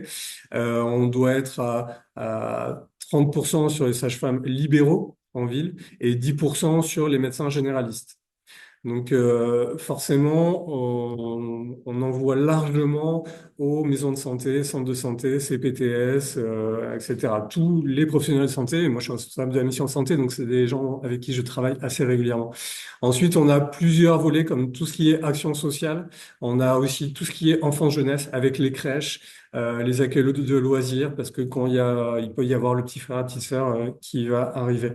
Et là, en termes de communication, on a un point très important qui va arriver, c'est un partenariat avec la CPAM, puisqu'ils cofinancent notre projet. Et donc, il va y avoir un courrier qui va être adressé aux femmes enceintes à partir du 4e mois de grossesse du territoire et qui sont attributaires de la C2S, la complémentaire santé, et ou sans médecin traitant. Et l'air de rien, ça fait quand même beaucoup de personnes sur le territoire. Donc ça, je dirais, c'est un des meilleurs moyens de communication, puisque ça veut dire que dans la boîte aux lettres, un courriel de la CPM va être adressé à toutes ces personnes, indiquant qu'il y a ce projet qui leur est offert. Ensuite, donc, je reviens effectivement sur les différentes phases du dispositif. En fait, sur une première phase, 2024, on était sur 6 mois de panier et une participation de 20 euros, une participation financière unique, qui était perçue d'ailleurs par les maraîchers pour éviter une régie en interne. Ça, c'était jusqu'en février-mars, on va dire. À partir de mars-avril, on est parti sur une phase 2 avec une participation financière en fonction du quotient familial plus conséquent. C'est-à-dire qu'on est resté sur 20% sur 20 euros pour les publics les plus précaires, mais avec 4 catégories de quotient familial, une participation qui montait crescendo jusqu'à, on va dire, 50% de la prise en charge des paniers. Donc même si ça restait, je pense, très intéressant financièrement, ça a été clairement un frein sur les inscriptions dans notre dispositif, et donc avec une crainte un petit peu que ça s'essouffle, d'où une action corrective de rentrer sur une troisième phase avec une entière gratuité. Donc gratuité qui fait toujours débat hein, au sein des élus sur beaucoup de dispositifs. Hein. Est-ce qu'il faut faire payer ne serait-ce que 20 euros pour engager les personnes et qu'elles viennent vraiment chercher leur panier, qu'elles aient ce ressenti que quand elles vont poursuivre dans un dispositif AMAP, il faudra quand même payer. Donc tout ça a une valeur. Et on est aujourd'hui parti sur la gratuité. C'est quand même clairement en termes de communication, encore une fois pour les potentiels bénéficiaires, beaucoup plus clair exprimé. Sur un flyer, au moins c'est limpide. On peut dire c'est gratuit. Voilà. Et toujours sur les potentiels bénéficiaires, le relais dans les quartiers prioritaires de la ville, où aujourd'hui il y a quand même beaucoup de naissances et où on s'aperçoit qu'on a peu d'inscriptions. Donc on sait qu'on a encore et toujours un travail à faire de ce côté-là. Merci pour ta réponse. Peut-être préciser sur je sais plus si tu l'avais dit pendant la présentation, la participation de 20 euros, c'est sur l'année. Enfin, c'est sur la participation, le fait d'entrer au dispositif, c'était ça, hein. Oui, les 20 euros sur la première phase, c'était une seule fois pour l'ensemble des 6 mois. Mm. Mais vraiment, Ok. on considérait ça comme une adhésion à la map, finalement. Mm. Super, merci beaucoup. Est-ce que ça évoque d'autres questions parmi vous?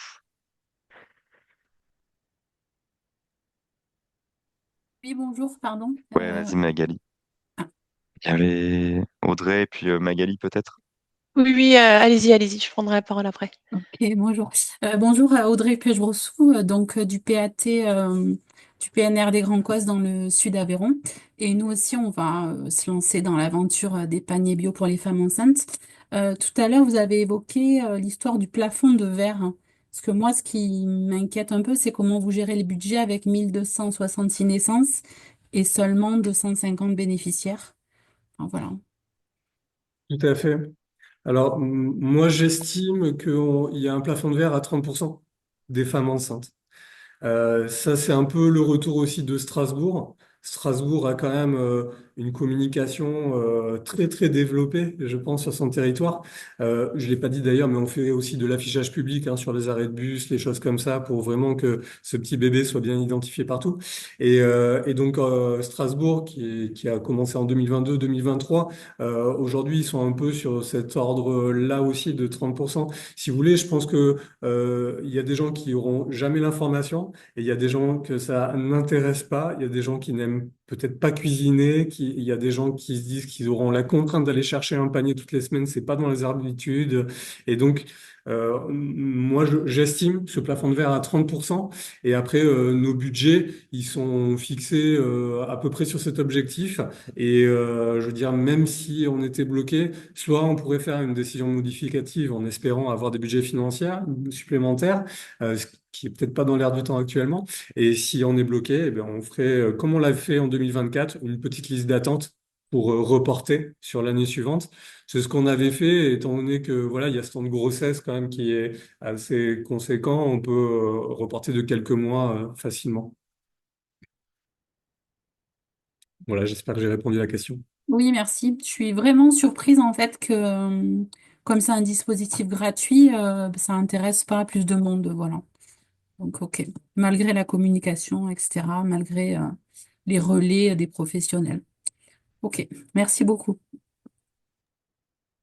Peut-être, je me permets juste par rapport à ce que vous disiez sur justement cette question du non-recours, on va dire. Est-ce que l'évaluation donne des pistes ou est-ce que ça donnera des pistes là-dessus sur les raisons qui font que des personnes, entre guillemets, passent à côté? Enfin, peut-être que vous n'avez pas encore l'info, mais Alors, malheureusement, sur la partie évaluation, c'est souvent l'évaluation des bénéficiaires. Donc, hmm, là, on tout à va fait. rajouter, Hmm. par exemple, comme il va y avoir le courrier de la CPAM, on va rajouter parmi comment avez-vous connu ce dispositif, le courrier, et on pourra mesurer l'impact, effectivement, de ce courrier, peut-être. Par contre, le non-recours, non, c'est plus difficile à estimer. Et je dirais, c'est un non-recours aux politiques publiques hein, qu'on observe assez fréquemment. Ok, merci. Magali, tu souhaitais réagir aussi? Ah oui, c'était pas une question, mais c'était plus une réaction en effet, parce que donc au niveau du réseau Bio Occitanie, donc le relais de la FNAB en région Occitanie, on a évidemment en tête ces initiatives-là qu'on suit des collègues des d'autres régions, parce que pour l'instant, on n'a pas encore eu l'occasion de le déployer en Occitanie via les différents GAB ou aussi Vambio, mais c'est quelque chose qu'on envisage notamment pour faire le relais, bien sûr avec les producteurs, un peu comme ce que vous avez présenté pour la MAB, mais aussi faire, pourquoi pas des relais sur des ateliers, des animations, parce qu'on a une expérience sur les défis foyer alimentation positive qu'on a déployé dans plusieurs départements, et donc une compétence et des personnes qui interviennent sur plusieurs sujets en lien avec ces questions de lien santé et alimentation. Voilà, donc c'est plus cette info-là et dire aussi que s'il y a des PAT qui sont intéressés, nous, on va réfléchir l'année prochaine à déposer quelque chose, en co-construction sur ce sujet-là et on est en train de se former aussi un peu plus, avec la FNAP sur ces questions. Donc voilà, moi, peut-être que c'est déjà le cas, côté Aveyron puisque vous dites, qu'il y a un projet qui est en train de se faire. C'est peut-être en lien aussi avec la PABA, mais en tout cas, voilà, c'est un peu un appel à volonté, pour réfléchir à ça et à voir s'il y a des liens qui peuvent se faire avec les structures départementales, pour les PAT intéressés. D'accord. Et je continuerai sur le déploiement du dispositif. Effectivement, la Charente est quand même souvent citée, puisque donc Grand Angoulême a ouvert un peu la voie en Charente, mais Grand Cognac a suivi là avec depuis Mmh, cette année un projet panier Choubidou. Et on a quelques petites communes rurales qui se sont lancées aussi à titre individuel. Et déjà Grand Angoulême et Grand Cognac. On est à 70% des femmes enceintes du mmh, territoire d'accord. couvertes qui font partie de ces communes. Et on a même un PETR là qui voudrait se lancer, puisque le département souhaiterait aussi apporter un soutien, notamment aux collectivités plus rurales et qui n'ont pas encore commencé. Donc il y aurait un financement, peut-être une participation financière sur les paniers. Donc ça fait que voilà, aujourd'hui on a déjà 80 communes et non des moindres, où les femmes enceintes peuvent profiter de Mmh. ce dispositif.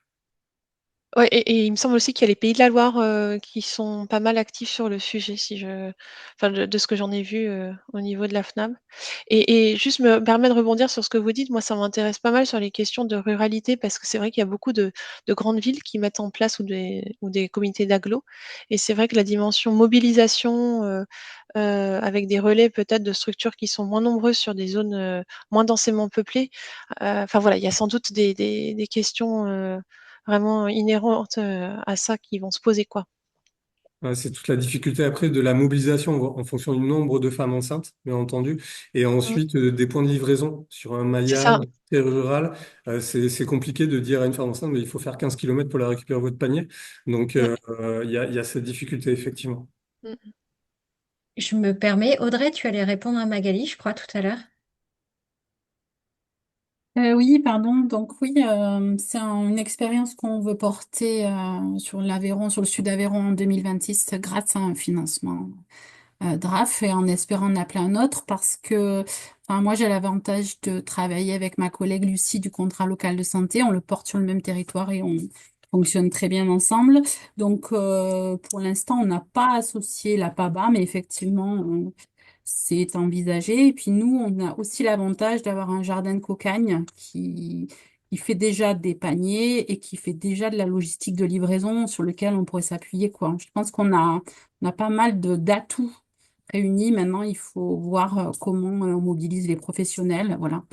Donc, peut-être je prendrai contact avec vous, Ludovic. Avec J'ai plaisir. noté vos coordonnées. Voilà. Voilà. Donc, c'est à construire sur 2026.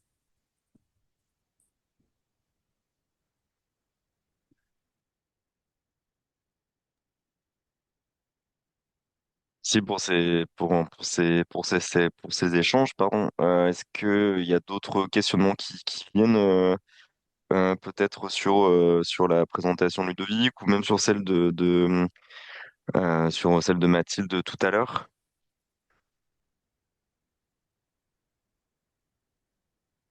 Peut-être Mathilde, par rapport à ça, est-ce que toi, dans les initiatives que tu avais, parce que du coup, tu n'étais pas trop rentré là-dedans, vu qu'il y avait des initiatives présentées ici, est-ce qu'il y a d'autres types d'initiatives que celles dont on parle sur les paniers jeunes pousses ou les inspirés par les ordonnances vertes ou ce qu'évoquait la Manche, que toi, tu as pu aussi voir dans d'autres territoires qui font le lien justement entre les sujets santé, alimentation, agriculture?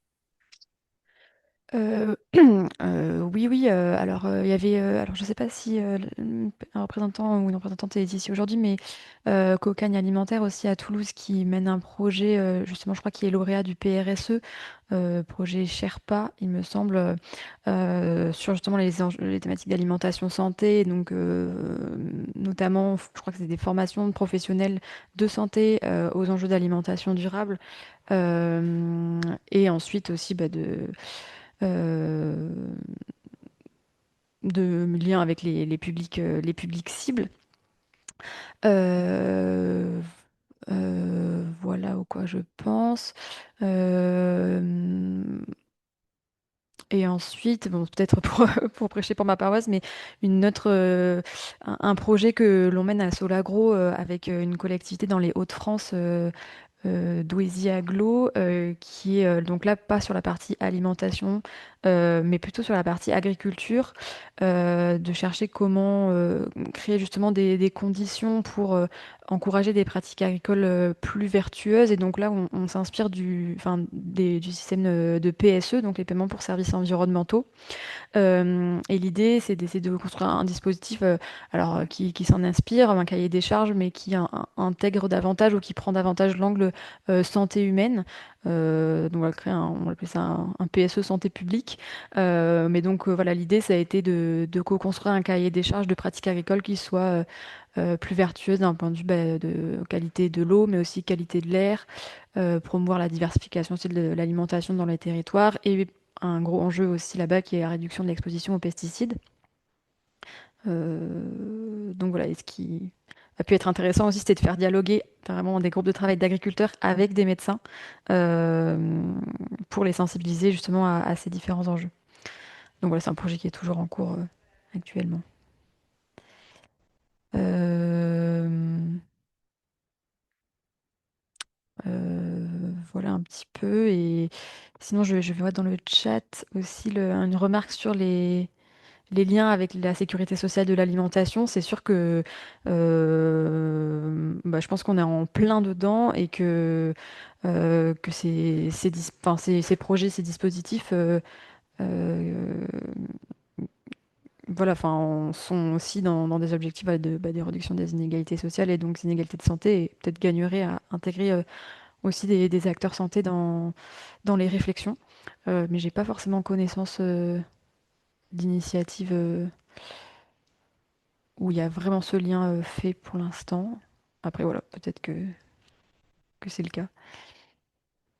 Je sais plus ce que j'avais mis d'autre. Mais voilà déjà quelques exemples. Et puis après, on pourra aussi les mettre en ligne sur le projet que tu as proposé. Je sais pas si ça donne accès à des liens ou à des pages, mais ça, voilà, s'il y a d'autres Mm. choses, on pourrait les mettre sur le site du réseau. Bon, il nous reste quelques minutes de discussion avant d'aller vers la conclusion. Je ne sais pas s'il y a une dernière question à poser aux différents intervenants, intervenantes de votre part.